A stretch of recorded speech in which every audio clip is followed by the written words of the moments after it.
I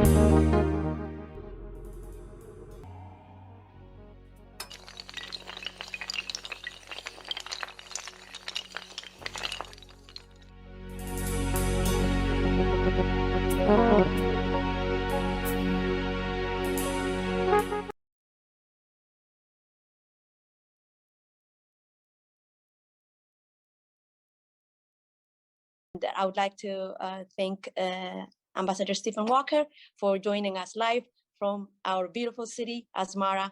Welcome. Hello from Asmara. Welcome. Hi, I'm Steve Walker, the Chargé d'Affaires at the U.S. Embassy in Asmara. Thank you so much for inviting me to participate in this gathering. It's an honor for me to be with you today. And it's my pleasure to share with you my thoughts about the critical role of a free press to the democratization process. Before I begin, though, I want to make it clear that participation in these kinds of events is very normal for American diplomats. American diplomats, as part of their jobs, try to meet with a wide variety of people and groups in the countries to which they're assigned. This includes media outlets, political parties, business leaders, and private citizens. There's been some criticism on social media about my participation in this event. Some people are claiming that my joining you today is an endorsement of the Eritrean opposition and an indication that the US government is pursuing a policy of regime change in Eritrea. Neither of those things are true. Erisat is an Eritrean media platform. It broadcasts news and information to Eritreans around the world. Now, it may have particular viewpoints and opinions on issues of concerns to Eritreans, and it has the right to have and express whatever viewpoints and opinions it wants. My participation in this event does not mean I agree with Erisat's viewpoints and opinions, and it certainly doesn't mean that the United States is endorsing the Eritrean opposition. Eritrean issues are for Eritreans to decide. I was delighted to receive the invitation to speak with you today, but let me note just for the record that I have also sought to engage the state-run media in Asmara. ERITV did a report, for example, on one of our American Center programs, but unfortunately, it was not allowed to broadcast it. And a few months ago, I sent a letter to the Eritrea Profile to correct inaccurate information on US policy that was printed in one of its editorials, but my letter was never printed. And about a year ago, I met with Information Minister Yamane to ask that the state-run media cover American Center activities and print opinion pieces written by me, since they cover the activities of other embassies and allow ambassadors from other countries to speak to the Eritrean people through the state-run media. My request wasn't granted. I would be happy to sit for an interview with ERITV or Eritrea Profile to ensure that the Eritrean public has an accurate understanding of US policy towards Eritrea. The subject of today's symposium is the importance of a free press in the democratization process. As I'm sure you all know, and certainly those of you who follow Embassy Asmara's Facebook page know, the United States views a free press as critically important to countries' democratic and economic success. The United States vigorously promotes the right to freedom of expression, including for members of the press, at home and all around the world. And in this regard, I would note that commentators on our Facebook posts sometimes criticize me for my advocacy of human rights. They ask me, are you an activist or an ambassador? That puzzles me, because I would hope that I'm both. I would note too that our Facebook page tries to model our values of freedom of expression. We don't censor comments. People are free to post their thoughts and opinions, even if they disagree with US policy. Now, we delete racist comments and foul language, but we allow a free discussion of ideas. That is so important. The free flow of information, ideas, and opinions is essential for domestic stability, good policy making, government accountability, and economic prosperity. A vibrant, independent press is a cornerstone for any healthy, democratic, and free country. At the core of freedom of expression is the idea that information is a public good. Good decision-making requires information. We trust that the truth will emerge from a free exchange of ideas and information. A free press is key to that. A free press is also one of the most effective tools we have for advancing respect for human rights and economic well-being. A free press can document unjust working conditions, corrupt or failing public services, discrimination against women and marginalized groups, and abuse by security forces. It can also reveal failing businesses, unfair market practices, and corrupt officials. Accurate press reporting highlights problems that need fixing and often provides suggestions on how to fix those problems. This is often necessary for change and growth.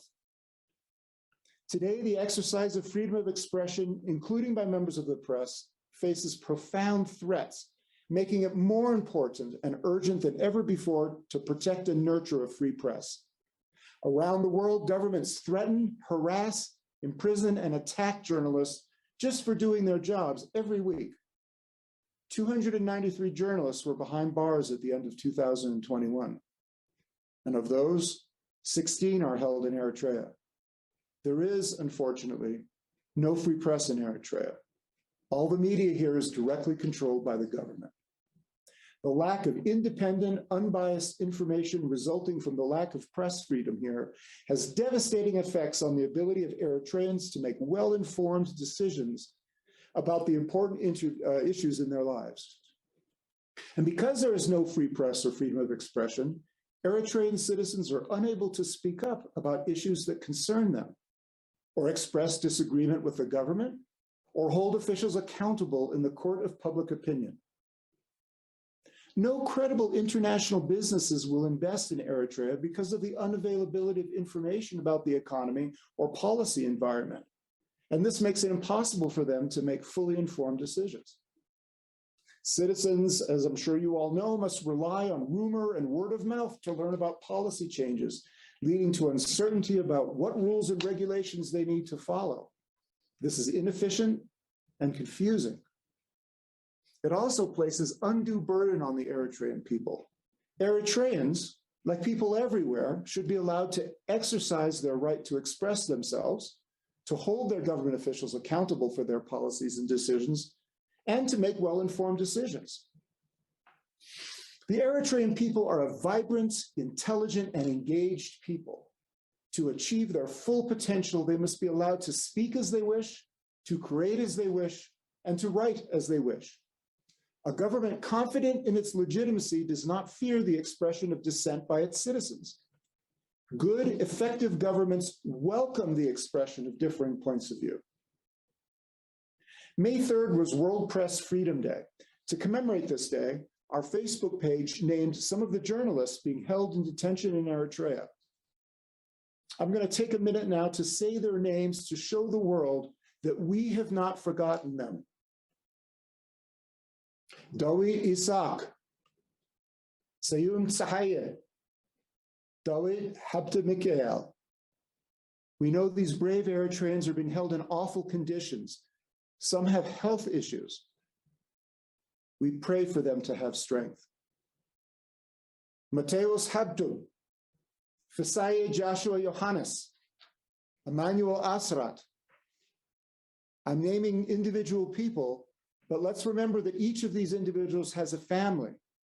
We remember those family members and their beloved ones in our thoughts and prayers as well. Temezgen Gebreyesus, Saeed Abdul Qadir, Yusuf Muhammad Ali, Medhani Haile. You know, I note as a father myself that some of these men are fathers as well, and they've not seen their kids grow up, get married, and have children of their own. Gibber Hiwat Keleta, Salam Yangis Bayane, Hamid Mohammed Saeed, Salah El Jaziri. We think of these brave Eritreans and know that they're heroes. History will remember them as those who sacrificed for their country. We remember these men. We say their names out loud, and we pray for them, and we hold them dear in our hearts. Eritrean artists and intellectuals, like Eritrean journalists, should be able to express themselves freely. Dissent should not be labeled treason. In this regard, I also want to remember the G15, who have been in prison for over 20 years now, simply for expressing public criticism of the PFDJ and government policy. The US Embassy in Asmara and the government of the United States more broadly urges the Eritrean government to release these individuals and all other prisoners of conscience, all others who have been imprisoned for the crime of peacefully expressing their opinions. They've been imprisoned far too long. We further urge the Eritrean government to implement the constitution that was drafted and promulgated in 1997. And finally, we urge the Eritrean government to abide by its international human rights commitments and respect the human rights and fundamental freedoms of individuals living in the state of Eritrea, including the right to freedom of expression. Now, in urging the Eritrean government in this way, we're not dictating or politicizing human rights. We're urging the Eritrean government to improve on human rights because we want Eritrea to be stable and prosperous. We want Eritrea to succeed. Now, the United States is not perfect when it comes to human rights. No country is. We are all still works in progress. The important thing is to be committed to creating a more just and free country and a more just and free world. I'd like to thank Erisat for this opportunity to speak with you and for being a source of news, information, and alternative viewpoints to Eritrea's inside Eritrea and around the world. Now, again, my being here with you today does not mean that I or the United States endorse Erisat or share its views.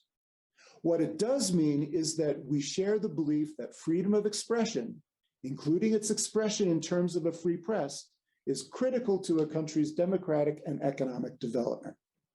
I'd also like to repeat what I said earlier.